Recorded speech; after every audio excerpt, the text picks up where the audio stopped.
Hari ini kita akan lanjutkan kembali, kita akan belajar kebenaran firman Tuhan. Dan kita akan belajar di area ini yang seringkali kita gagal. Banyak orang gagal di area ini. Dan saya berdoa setelah kita belajar firman ini, kita mengalami kemenangan dalam sikap tindakan kita. Kita bertindak sesuai dengan kebenaran firman Tuhan. Kita akan lihat di Amsal pasal yang ke-27, mulai ayat yang ketiga. Batu adalah berat dan pasir pun ada beratnya.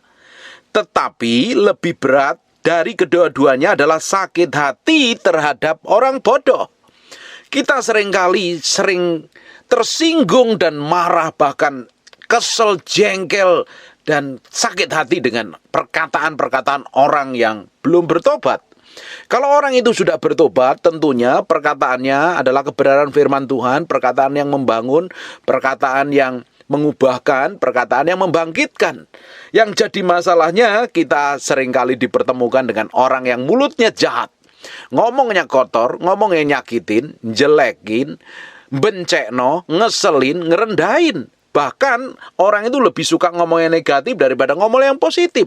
Orang lebih seneng ngomongin kejelekan orang lain dan kelemahan orang lain daripada sisi kebaikan dari orang lain. Makanya kalau ada orang ngomong buruk tentang kita, atau ngomong buruk, ngata-ngatain kita harus memiliki sikap hati yang benar. Jangan sampai kita lupa diri bahwa yang mengata-ngatain, yang berkata-kata buruk itu adalah orang yang gak kenal Tuhan tentunya. Sekalipun dia ngaku Kristen, kalau mulutnya jahat, berarti dia belum mengalami Tuhan dan belum bertobat. Kita sesuai dengan Galatia pasal yang ke-6 ayat pertama harus memimpin orang-orang model kayak begini dengan roh lemah lembut. Jangan sampai kita kepancing dan akhirnya jatuh dalam dosa. Kalau kita nih diberhadapkan dengan orang yang menyebalkan, orang yang bencekno, orang yang ngeselin, orang yang nyakitin, orang yang ngomongnya kotor, ngomongnya negatif terus, jelekin kita terus, merendahkan kita terus, kita ini harus sadar. Jangan sampai kita jatuh dalam pencobaan. Bagaimana kita jatuh dalam pencobaan? Ngadepin manusia-manusia model begini. Kalau kita terjebak untuk marah, kalau kita terjebak untuk tersinggung, kalau kita terjebak untuk sakit hati, kita tahu orang-orang kayak begini adalah orang-orang bodoh yang belum ngerti firman, belum ngerti kebenaran. Kalau mulutnya masih ngomong buruk, mulutnya masih ngomong jelek, artinya orang ini belum ngerti firman, belum menghidupin firman. Mungkin ngakunya cinta Tuhan, mungkin ngakunya orang percaya, tapi dilihat dari perkataan, tindakan, dan ucapannya kan nggak membuktikan bahwa dia cinta Tuhan. Coba sekarang kita akan lihat di Amsal 12 ayat yang ke-16. Bodohlah yang menyatakan sakit hatinya seketika itu juga, tetapi bijaklah yang mengabaikan cemooh. Kalau Bapak Ibu gampang tersinggung, gampang marah gara-gara kata-kata orang lain, gara-gara mulut orang lain yang ngomong jelek, terus kita sakit hati, itu artinya kita bukan orang pinter. Alkitab katakan, bodohlah yang menyatakan sakit hatinya seketika itu juga, tetapi bijak yang mengabaikan cemooh. Cuekin aja. Orang kadang itu ya ngomong sembarangan, ngomong jelek, ngomong negatif itu kadang sering lupa. Setelah 5 menit, 10 menit dia lupa dengan apa yang dikatakan. Terus yang dengar perkataannya seringkali keinget-inget, bahkan seumur hidupnya sampai keinget-inget. Makanya mulai hari ini jaga mulutmu untuk ngomong yang baik terus, ngomong firman, diisi firman setiap hari, ngomong kebenaran setiap hari, ngomong tentang janji Tuhan. Ini loh, perlu dikasih makan manusia rohani. Saya sering kali ngomong, belajar firman, renungin firman, perkatakan firman, fokus janji Tuhan. Supaya apa? Kita kasih makan manusia roh kita. Kita kasih di dalam hati kita ini perbendaraan-perbendaraan kerajaan Allah, firman dan kebenaran. Karena apa yang diucapkan orang itu berasal dari hatinya. Hatinya isinya apa? Kalau hatinya isinya firman, isinya kebenaran, yang diucapkan dari mulutnya firman. Tapi kalau yang diucapkan seseorang itu adalah kebun binatang, merendahkan, nyakitin, jelekin, ngomong kotor, ngomong negatif, artinya hatinya itu busuk dan jahat dan belum bertobat. Lalu kita ngadepin orang gak bertobat, jangan gampang mudah sakit hati, jangan mudah tersinggung, jangan mudah marah. Apalagi yang belum bertobat itu adalah pasangan hidupmu. Kita harus memiliki respon yang benar. Jangan gampang emosi ngadepin pasangan hidupmu yang belum bertobat. Karena orang yang belum bertobat itu butuh proses, step by step diubahkan. Dari mulutnya jahat banget, mulai pelan-pelan, terus diubahkan terus, semakin hari semakin diubahkan, semakin ngerti firman, semakin diubahkan menjadi serupa segambar dengan Kristus hari demi hari. Jangan pernah mengharapkan pasanganmu yang belum bertobat terus berubah 100%. Belum bisa. By proses. Makanya dalam proses menunggu pasanganmu bertobat, meski jaga hati, jangan sampai tersinggung, jangan sampai sakit hati, jangan sampai marah. Kalau pasanganmu yang belum bertobat tadi ngomong jelek, ngomong buruk, ngomong rendahin, ngomong kasar, ngomong yang gak sesuai firman Tuhan, jaga hati begitu rupa, sambil didoakan supaya pasangan-pasangan yang belum bertobat tadi mengenal Tuhan. Alkitab katakan di Galatia 6 ayat pertama, kalau kedapatan seseorang ini melakukan dosa pelanggaran, kita yang rohani disuruh memimpin dengan roh lemah lembut, jangan sampai kita malah kena pencobaan. Kebanyakan kita kalau ngelihat orang salah, orang bikin pelanggaran, kita langsung naik pitam. Emosinya yang naik. Loh, kalau engkau sudah marah, sudah emosi, artinya engkau udah kepancing. Saya ini belajar bertahun-tahun nih. Kalau melihat reaksi yang salah, respon yang salah, saya belajar diem loh. Saya belajar benar-benar tidak mudah itu. Saya lakukan itu bertahun-tahun sampai hari ini pun kadang gagal. Beberapa diantaranya berhasil. Tapi saya terus pingin diubahkan terus menjadi serupa segambar dengan Tuhan. Kadang secara daging kita pingin cepat bereaksi. Emosi, marah, teriak, atau apapun lah namanya. Dan kita meski tahu setelah kita belajar firman, kita ini harus bereaksi benar sesuai dengan firman. Jangan sampai kita selalu bereaksi salah. Kalau kita reaksinya salah, hasilnya nanti salah. Responmu salah, hasilnya salah. Orangnya bukan malah bertobat, malah sakit hati dan kepahitan. Kita hari ini belajar firman, kalau ada orang yang kelakuannya buruk jelek, dan terutama itu adalah pasangan hidupmu yang kelakuannya buruk jelek, belum berubah, jaga hatimu begitu rupa, jangan terpancing untuk marah. Apalagi kesel, sakit hati, benci dan dendam, percuma dan sia-sia belaka. Kalau engkau gampang sakit hati dan gampang marah, gampang meledak, artinya engkau jadi orang Kristen yang bodoh. Karena di Amsal 12 ayat 16, bodohlah yang menyatakan sakit hatinya seketika itu juga, tetapi bijak yang mengabaikan cemooh. Cuek aja. Kalau orang ngomong jelek, ngomong negatif, nggak usah dengerin. Fokus kita janji Tuhan. Dengerin ya. Hidup kita tidak ditentukan oleh perkataan orang lain. Hidup kita nggak ditentukan oleh kutukan orang lain. Hidup kita tidak ditentukan oleh penilaian orang lain. Hidup kita ditentukan oleh firman Tuhan. Hidupmu ditentukan oleh janji Allah atas hidupmu itu apa? Yang kita fokuskan adalah kebenaran firman Tuhan. Yang kita perlu ingat-ingat dan kita perlu renungkan adalah janji Tuhan. Perkataan jelek, perlakuan buruk orang lain jangan disimpan. Jangan diingat-ingat. Semakin kau ingat-ingat, semakin kau kesel, semakin kau marah, semakin kau pingin balas. Kalau kita fokusnya firman, kita menjadi orang yang bijaksana. Orang boleh ngomong apapun, selama aku benar, selama aku hidup benar di hadapan Tuhan dan menyenangkan hati Tuhan. Orang boleh memperlakukan buruk kayak apapun, ngata-ngatain, nuduh fitnah atau apapun. Aku tahu Tuhan bersama aku dan ujungnya Tuhan menjadi pembelaku. Gak usah pusing dengan kata orang. Gak usah gampang marah dengan perkataan orang lain. Kita harus belajar jadi orang Kristen yang bisa menguasai diri. Kata Kristen disebut pertama kali di Antioquia. Kenapa disebut Kristen? Karena orang-orang yang menjadi pengikut Kristus ngikutin gaya hidupnya Yesus. Kalau kita jadi orang Kristen, KTP-mu Kristen, harus yang kau mengikutin gaya hidupnya Yesus. Bukankah Yesus itu menjadi pribadi yang cool, tenang? Dihianatin, nyantai saja. Dia nggak kepahitan, nggak sakit hati. Bahkan muridnya lagi yang hianatin. Uangnya dikorupsi, nggak panik, nggak bingung. Bahkan dia ditinggalkan murid-muridnya, dia nggak bingung, dia tenang-tenang saja, dia tahu, dia harus melakukan bagiannya. Bapak Ibu, bayangkan ketika dia dihina, dilukain, dicemooh, dimaki, diludahin. Apakah Yesus membalas? Apakah Yesus bersikap buruk? Ataukah Yesus menyuruh malaikat untuk hajar? Dia tenang-tenang saja, dia tahu bagian yang dia harus kerjakan. Bagian yang harus dia lalui, dia lakukan dengan sepenuh hati. Kalau kita menjadi Orang Kristen harusnya kita mengikuti gaya hidupnya Yesus. Ketika Yesus diperlakukan buruk, sikapnya apa? Ketika Yesus dihianatin, sikapnya seperti apa? Kita harus ngikutin gaya hidup Yesus. Makanya kita belajar firman, kita ngidupin firman, kita diubahkan hari demi hari, semakin menjadi serupa, segambar dengan Kristus tentunya. Bapak Ibu, sekarang kita mesti jagain hati begitu rupa. Nanti kalau ada orang tiba-tiba jelekin, musuhin, ngerendahin, jegal, mengkhianatin atau melakukan buruk, tenang saja. Tuhan itu besertamu, Tuhan yang menjadi pembelamu.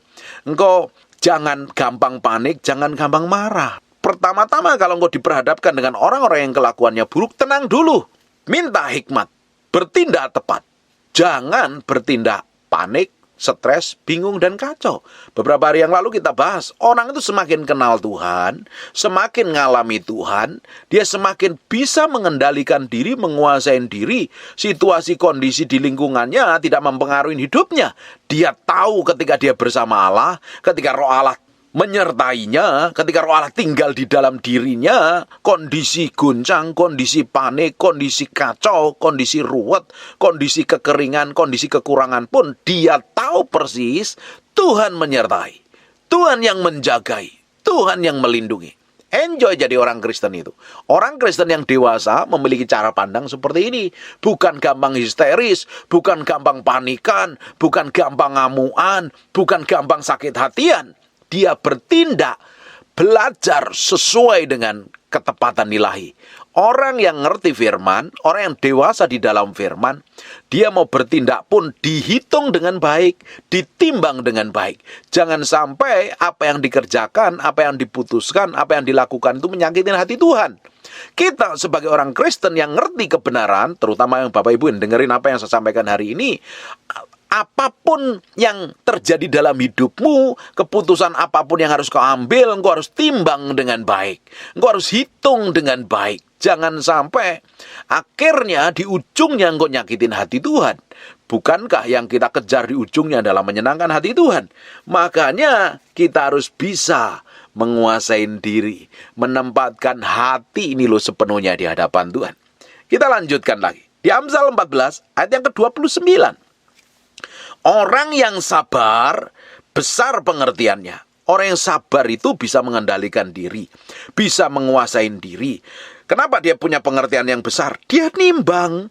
Nanti kalau aku melakukan seperti ini, hasilnya apa? Kalau aku berbuat seperti ini, ujungnya seperti apa? Kalau aku ngomong seperti ini, orang tersakitin apa tidak? Orang terlukain apa tidak? Tuhan disenangkan apa tidak? Karena menimbang, menghitung dengan baik, orang ini bertindak hati-hati. Orang yang bertindak hati-hati itu pasti sabar karena memiliki pengertian dan pengetahuan, hikmat tentunya. Tetapi siapa yang cepat marah membesarkan kebodohan. Kalau engkau gampang marah, di jalan gampang marah, nyetir, disalip orang marah, ngelihat pasangan hidupmu melakukan kesalahan yang gak sesuai dengan apa yang engkau mau, ngamuan, teriak-teriak, histeris. Melihat pegawaimu, pembantumu, sopirmu bikin kesalahan, kamu histeris, panik. Ngamuk gak jelas. Kadang kalau ngamuk sampai berhari-hari, artinya engkau termasuk dalam golongan orang yang dikuasain kebodohan. Kalau jadi orang Kristen masih gampang ngamuan, gampang emosian, artinya engkau masih dikuasai dengan kebodohan. Tidak heran, Tuhan tidak percayakan apa-apa dalam hidupmu. Engkau kelihatannya sukses dalam hal satu dan lain, tetapi di sisi lain, di pemandangan mata Tuhan, engkau tetap bodoh di hadapan Tuhan. Karena Alkitab katakan, orang yang sabar besar pengertiannya, tetapi siapa cepat marah, gampang emosi, gampang meledak, membesarkan kebodohannya. Bodohnya itu tambah gede. Orang yang gampang marah itu kebodohannya bertambah-tambah. Bagaimana mungkin kalau orang bertambah bodohnya memiliki hikmat, pengertian, dan pengetahuan? Dan bagaimana mungkin orang yang tambah bodoh didapatin berkenan di hadapan Tuhan? Ya tentunya tidak. Sekarang kita lanjutkan lagi di Amsal 15 ayat yang pertama. Jawaban yang lemah lembut meredakan kegeraman. Dengerin baik-baik. Kalau ada orang marah atau pasanganmu marah dengan nada tinggi, ngomongnya mencak-mencak gak jelas, histeris, ngomongnya dengan nada yang rasanya pingin meledak, dengerin baik-baik. Kita yang ngerti firman harus belajar memberi jawaban yang lemah lembut. Kalau engkau terpancing marah, bukan masalahnya selesai, tambah ruwet, tambah muncul masalah baru. Kalau ada pasanganmu marah dengan nada tinggi, kita yang ngerti firman belajar memberi jawaban dengan lemah lembut. Kalau engkau masih terpancing marah, lebih baik diam dulu. Minta hikmat Tuhan. Tuhan, berikan kelemah lembutan dalam hatiku, supaya aku bisa memberi jawaban yang tepat. Sehingga pasanganku yang marah itu tidak jadi marah, tapi mulai reda. Kalau dua-duanya marah, masalahnya nggak selesai, malah ribut, saling melukai, saling menyakitin. Kalau seseorang itu dua-duanya marah, dua-duanya nggak terima, kata-katanya bisa nyakit dan melukai loh. Kalau engkau yang berkata-kata busuk dan jelek itu, orang terluka itu sepanjang umur hidupnya bisa terluka loh. Padahal mulut kita ini dipakai Tuhan untuk menjadi berkat, bukan untuk melukai dan menyakitin orang lain. Belajar memberi jawaban yang lemah lembut, sebab jawaban yang lemah lembut meredakan kegeraman. Bagaimana kalau istrimu ngomel terus, cerewet terus, kamu bisa mengendalikan diri enggak? Atau kamu terpancing marah? Kamu terpancing marah, masalahnya tambah gede. Tapi kalau kamu bisa tenang, diam, kalem, belajar dengerin, apa yang terjadi? Tiba-tiba keributan itu mulai mereda dan mulai cari solusi untuk menyelesaikan perbedaan yang ada, konflik yang ada. Akhirnya apa? Nama Tuhan yang dipermuliakan. Belajar memberi jawaban yang lemah lembut. Sekalipun supirmu bikin kesalahan, sekalipun asisten rumah tanggamu bikin kekacauan, sekalipun pasangan hidupmu mengkhianatin, memperlakukanmu buruk, belajar berhikmat, belajar menguasai diri. Jangan terpancing untuk marah, karena amarah di hadapan Tuhan tidak mengerjakan apa-apa. Justru dengan kita penuh marah, penuh emosi tanpa pengendalian diri, iblis bisa ambil keuntungan di dalamnya.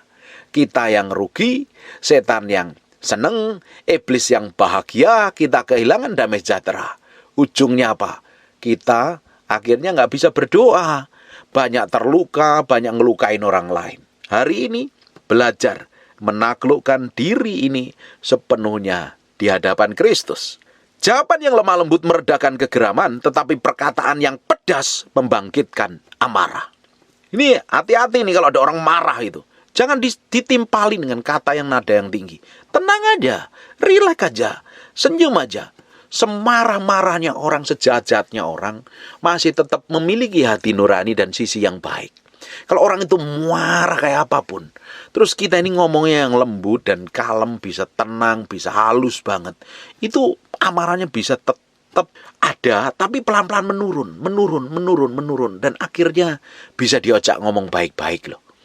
Makanya jangan pernah terpancing nih untuk tambah marah ini. Kalau tambah marah, tambah ruwet nanti. Di Amsal 19 ayat yang ke-19, orang yang sangat cepat marah akan kena denda. Dengarin baik-baik. Kalau Bapak Ibu suka marah, engkau akan kena denda. Dendanya apa? Ya dosa dan pelanggaran, apapun lah itu. Saya perhatikan beberapa tahun terakhir ini, sejak pandemi ini selesai, orang di jalanan bisa melakukan aktivitas seperti biasa, dan tiba-tiba mereka, karena ekonomi belum baik atau mungkin atau masalah satu dan lain halnya, orang itu gampang meledak di jalan, gampang emosi di jalan, bahkan bisa ngomong sembarangan di media sosial, gampang meledak-ledak. Apa yang terjadi? Ujungnya apa? Berurusan dengan hukum. Hukum tidak menjadi pembelanya, dari hukum malah menjadi lawannya. Bapak Ibu, kalau engkau gampang marah saja, engkau pasti kena denda, kena hukuman. Orang yang cepat marah kan kena denda, pasti. Kalau nggak dibenci orang, akhirnya apa? Dijauhin orang. Kalau engkau melakukan keributan dengan orang lain, engkau berurusan dengan hukum, apalagi yang berlaku kasar. Ini belajar mengendalikan emosi, menaklukkannya kepada Kristus, supaya kita menjadi orang yang bisa menguasai diri dengan tepat di hadapan Tuhan. Karena jika engkau hendak menolongnya, engkau hanya menambah marahnya. Ini orang-orang yang gampang marah ini, kita harus tahu bagaimana memperlakukannya. Jangan kalau udah marah ditimpalin. Jangan kalau udah marah malah dipanas-panasin. Wah, repot.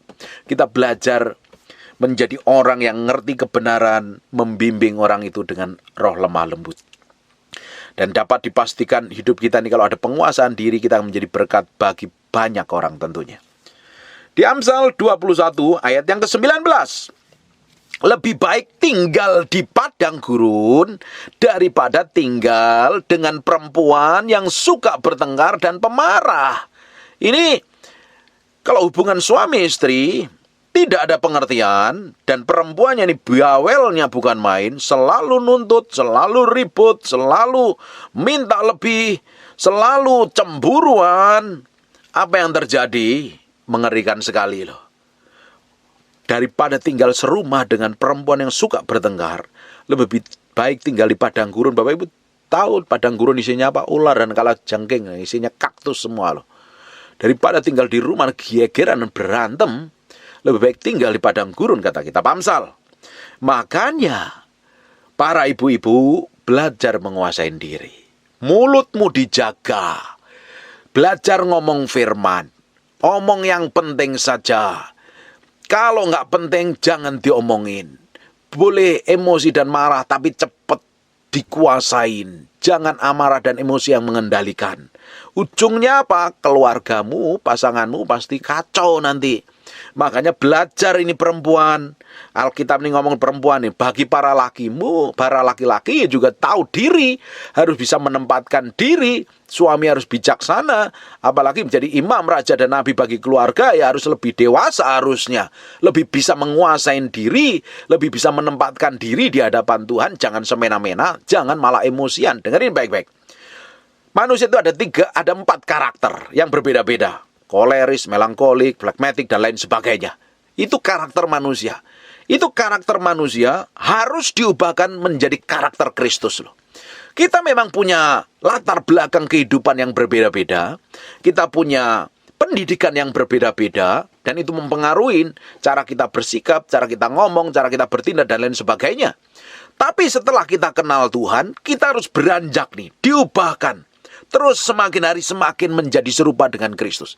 Makanya jangan bangga dengan kelemahanmu. Wah, aku memang orangnya kayak begini. Kalau engkau ngomong begitu artinya engkau egois. Artinya engkau nggak mau berubah. Kalau kita punya kelemahan, gampang marahan, gampang emosian, gampang bawel, cerewet, selalu nuntut dan lain sebagainya. Belajar koreksi diri. Minta roh Tuhan untuk diubahkan, kita semakin diubahkan menjadi serupa segambar dengan Kristus. Jangan maunya sendiri. Jangan bertindak seenaknya sendiri. Jangan kalau udah tahu kelemahan, dibanggakan. Kalau kita punya kelemahan, kita serahkan kepada Kristus. Semakin hari, semakin kita bisa menguasai diri. Baik dari pihak laki-laki maupun dari pihak perempuan. Dari pihak wanita. Semakin hari, kalau engkau bisa menguasai diri, engkau menjadi pasangan yang benar-benar diubahkan Tuhan menjadi berkat. Kalau engkau benar-benar semakin hari, semakin ngerti firman, tentunya engkau semakin akan dibawa, terus disempurnakan menjadi serupa, segambar dengan Kristus. Amin. Saya berdoa, ini para suami-suami yang gampang emosian atau istri-istri yang bawel ini bisa mengendalikan diri dan keluargamu diubahkan. Kalau keluargamu diubahkan menjadi keluarga yang harmonis, anak-anakmu juga menikmati berkat itu. Sopir dan pembantumu pun juga bisa melihat Kristus melalui hidupmu. Tapi kalau kerjaanmu ribut, gegeran, berantem, sopir dan pembantumu dan orang di rumahmu nggak bisa melihat bahwa karaktermu mencerminkan anak Tuhan. Hari ini belajar berubah. Amin. Kita lanjutkan lagi di Amsal 24 ayat yang ke-19. Jangan menjadi marah karena orang berbuat jahat. Jangan iri kepada orang fasik. Kadang kita ini ya, kalau ada ngelihat orang berbuat jahat, kadang kita pancing untuk kesel. Berapa banyak ketika kita melihat orang bikin kesalahan, akhirnya kita marah. Tidak hanya di lingkungan keluarga, bahkan di lingkungan kehidupan, lingkungan sosial kita, bahkan di kita hidup bernegara ini. Kita baca berita buruk di media sosial karena orang melakukan kejahatan, kita terpancing untuk marah dan komentarin. Padahal nggak penting sekali loh. Nggak guna sama sekali. Buat apa? Kalau kita diberikan akses untuk negur 4 mata, kita tegur. Tapi kalau enggak, cukup doain saja. Daripada kita kotorin tangan kita kotorin pikiran kita kotorin hati kita dengan tambah marah, tambah ikut-ikutan kesel, tambah ikut-ikutan jengkel. Nggak ada gunanya sama sekali. Apalagi orang di sekitar hidupmu kalau bikin kejahatan, bikin kesalahan, kamu terpancing untuk marah. Artinya, kamu tidak bertindak tepat seperti yang Tuhan mau. Kembali ke Galatia 6 ayat pertama, kalau didapati seorang bikin kesalahan, harusnya kita yang rohani memimpin orang itu dengan roh lemah lembut, bukan marah, bukan ngamuk. Kalau kita udah terpancing untuk marah dan ngamuk, dan kesel serta jengkel, artinya kita udah jatuh dalam pencobaan loh. Bagaimana kalau kita udah jatuh dalam pencobaan membimbing orang itu dalam roh lemah lembut? Tidak bisa. Makanya kita harus menguasai diri dan kenal diri kita sendiri seperti apa di hadapan Tuhan. Belajar menempatkan hati ini di hadapan Tuhan dengan tepat. Jangan sampai kita bikin kesalahan dan pelanggaran yang baru lagi. Di Amsal 29 ayat yang ke-11. Orang bebal melampiaskan seluruh amarahnya. Orang yang bebal artinya orang yang tahu kebenaran tapi nggak mau hidupin kebenaran. Orang yang dikasih tahu membantah. Orang yang dikasih tahu ngeyel. Orang model kayak begini ya, gampang ngamuan, melampiaskan seluruh amarahnya. Luar biasa, meledak-ledak gak jelas. Bahkan saya pernah ketemu seorang hamba Tuhan atau pendeta, mungkin karakternya belum diubah Tuhan. Kalau marah itu histeris, ngeri sekali. Loh, ini pemimpin kelasnya, ini levelnya gembala dengan jemaat yang banyak, kenapa kok emosian kayak begini? Saya berpikir, loh, berarti ini orang belum ngerti firman, sekalipun dia punya jabatan sebagai hamba Tuhan. Apalagi kita yang sebagai anak-anak Tuhan, kita harus mencerminkan kemuliaan Tuhan. Hidup kita ini dilihat orang, hidup kita ini diperhatikan orang. Dari semua sikap, tindakan, dan perkataan kita. Jangan sampai kita bersikap, bertindak seperti orang bebal. Yang marahnya harus dilampiaskan, meledak-ledak, gak jauh beda dengan orang dunia. Orang yang tidak ada pengendalian diri sama sekali. Hari ini kita belajar menaklukkan diri kita di hadapan Tuhan sepenuhnya. Biar tambah hari kita diubahkan terus, disempurnakan terus, dibawa menjadi serupa segambar dengan Kristus. Tetapi orang bijak akhirnya meredakan. Orang yang bijaksana itu penuh hikmat, penuh pertimbangan, penuh pengertian. Orang-orang kayak begini ini kalau ada marah bukan malah ngomporin, bukan malah manasin, tapi bisa menjadi penengah yang baik. Menjadi orang yang bisa menengahin sebuah persoalan sehingga masalah itu terselesai dengan baik. Harusnya kita ini menjadi pengantar antara orang berdosa dengan Tuhan. Ketika kita mendapati orang berdosa, kita bawa ke dalam hadirat Tuhan, bukan malah kita hakimi, kita tuduh dan kita perlakukan buruk. Kita harus belajar menjadi orang yang bijaksana. Amsal 29 ayat yang ke-22. Si pemarah menimbulkan pertengkaran. Orang gampang marah artinya nggak bisa mengendalikan emosinya. Seringkali kita gampang marah karena kita nggak bisa menguasai diri. Kita pingin sesuatu orang lain memperlakukan kepada kita, ternyata orang lain itu tidak memperlakukan sesuatu yang seperti kita harapkan. Akhirnya kita ngamuk, kita marah. Kalau kita marah, pasti ribut. Nggak ada gunanya buat apa? Nggak ada gunanya. Bapak Ibu, kalau engkau marah-marah, engkau kehilangan damai sejahtera. Kalau engkau ngamuk-ngamuk, engkau tidak ada sukacita di dalam hatimu. Tidak jadi berkat, malah jadi batu sandungan. Padahal hidup kita dipanggil untuk jadi berkat, bukan jadi batu sandungan. Makanya kita harus belajar melihat sampai kedalaman diri kita. Kelemahan kita itu apa? Kekurangan kita itu apa yang harus kita perbaiki. Si pemarah menimbulkan pertengkaran, dan orang yang lekas gusar banyak pelanggarannya. Orang gusar itu gampang panik, gampang histeris, gampang kacau. Orang-orang model kayak begini gak bisa menaruh hatinya di hadapan Tuhan. Bayangin Bapak Ibu, kalau kita ini ngadepin masalah dikit-dikit panik, dikit-dikit marah, dikit-dikit emosi. Bagaimana engkau bisa ngomong sama Tuhan kalau seperti itu? Bagaimana orang di sekitarmu bisa melihat kemuliaan Tuhan? Kan nggak bisa ngelihat kemuliaan Tuhan, kamu sendiri panik. Bukankah Roh Kudus itu memberikan ketenangan, damai sejahtera, sukacita, dan ketertiban?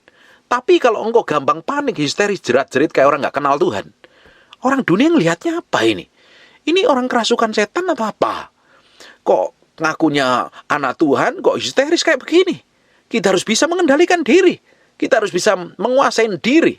Kondisi apapun kita tenang aja. Kita tahu Tuhan menyertai kita. Dia tahu kebutuhan kita. Dia tahu persis apa yang harus kita kerjakan, apa yang harus kita perbuat. Dia tahu detail hidup kita kok. Makanya kalau Bapak Ibu masih emosimu nggak benar, serahin ke Tuhan. Belajar firman. koreksi hati terus. Belajar diubahkan. Apalagi Bapak Ibu yang rajin dengerin apa yang saya sampaikan, hidupmu harus berubah loh.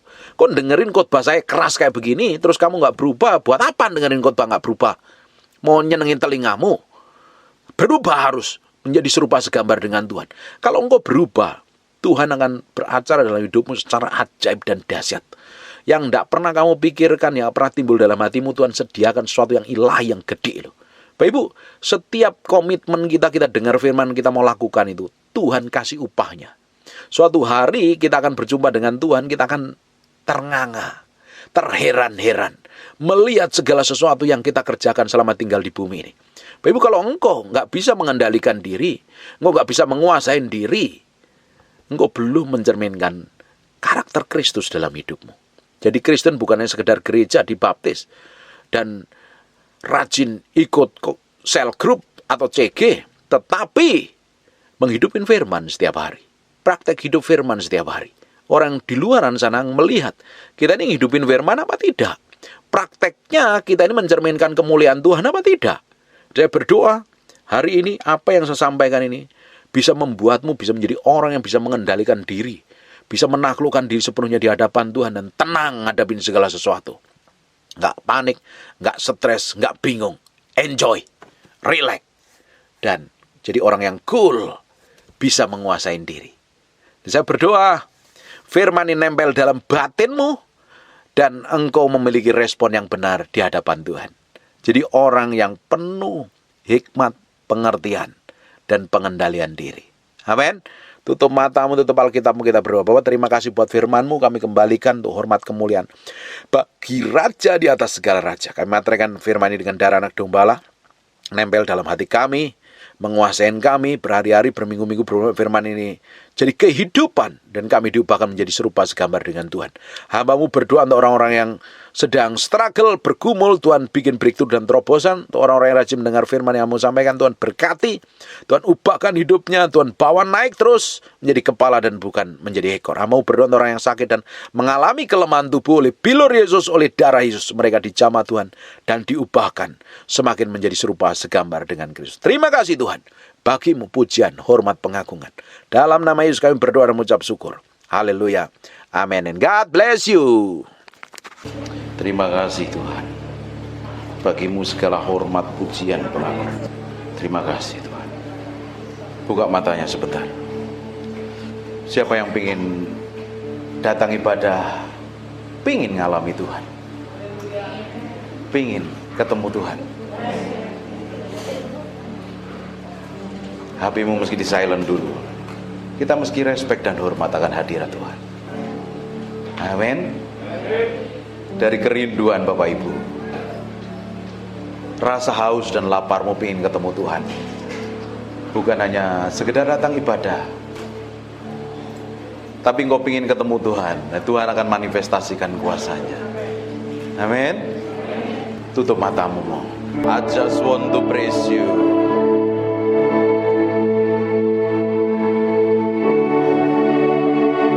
Aku berdoa ada urapan Tuhan sedang turun dalam ruangan ini.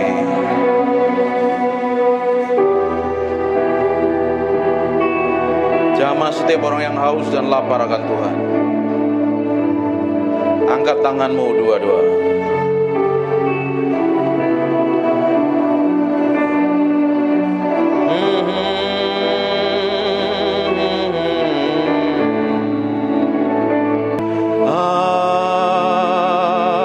Just want to praise you. Lift my hands and say, I love you. You are everything to me, and I exalt your holy name.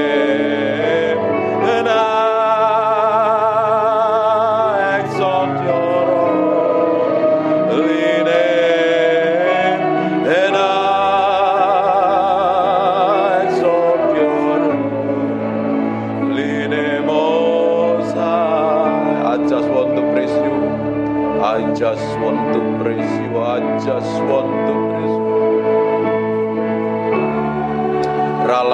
Aku berdoa setiap orang dalam ruangan ini, biar Engkau sendiri yang jamah Tuhan siang hari ini. Aku berdoa ada orang raus dan lapar akan Tuhan, sedang dilawat Tuhan, dalam nama Yesus Kristus. Aku lepaskan urapan itu turun dalam nama Yesus Kristus. Di ruangan sebelah aku berdoa ada penguarapan turun. Tutup matamu. Ada kuasa Allah sedang mengalir dalam ruangan sebelah, dalam nama Yesus Kristus. Repoko sendono motoko robota papa nementere bete bebeke neme pipiana mata. Inna mata karala basyente begede moto. Inno motoko rono moto. Nikmati Tuhan. Aku berdoa ada gelombang yang kuat mengalir dalam ruangan ini. Gelombang itu turun mengalir menjamah setiap orang yang ada dalam ruangan ini. Aku berdoa sekarang juga urapan itu turun. In Jesus name.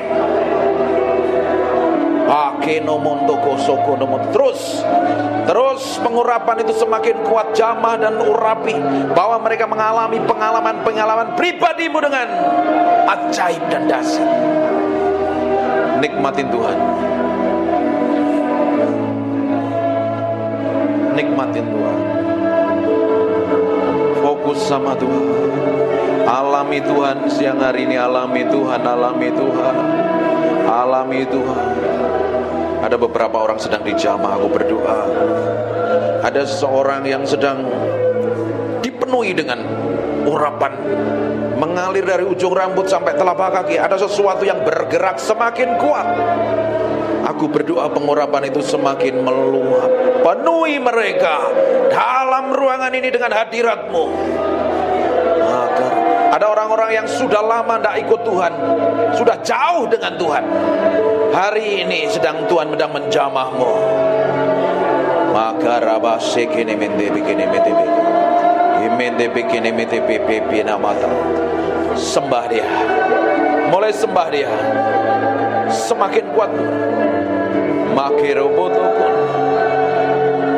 Seperti gelombang mengalir dalam ruangan ini, memenuhi orang-orang yang haus dan lapar akan hadirat-Mu. Makarabashanda makana mate kene bete imekere bete bebe kene bebe.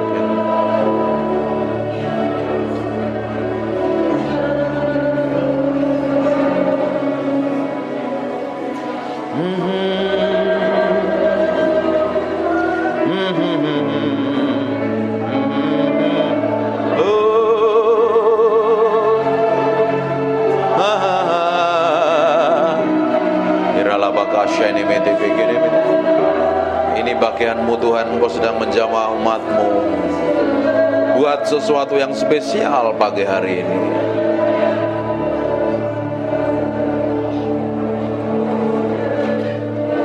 I just want to praise You.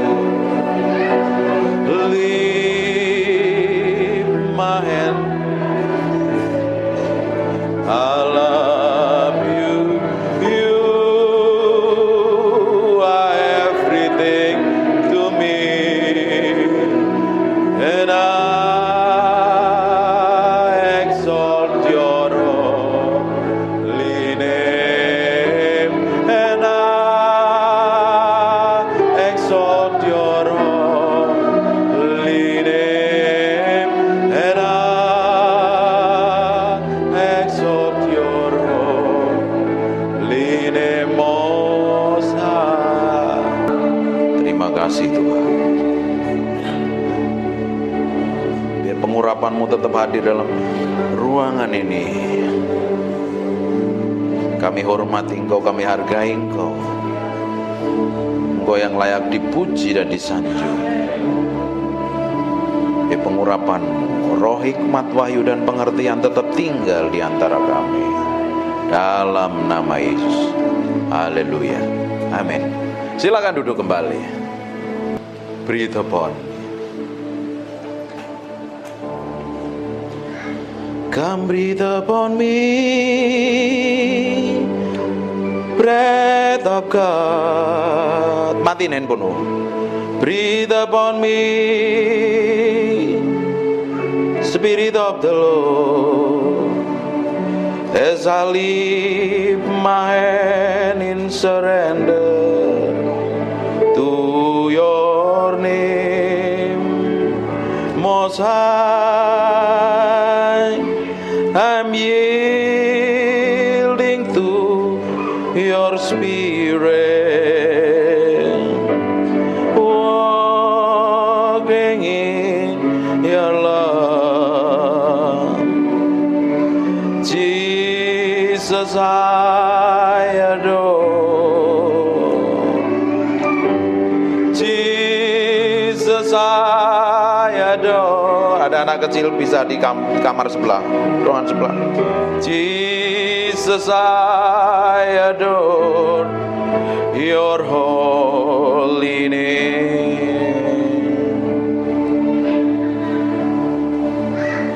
Breathe upon me, breath of God. Breathe upon me, Spirit of the Lord, as I lift my hand in surrender to your name, Most High. I'm yielding to your Spirit, walking in your love. Jesus, I adore.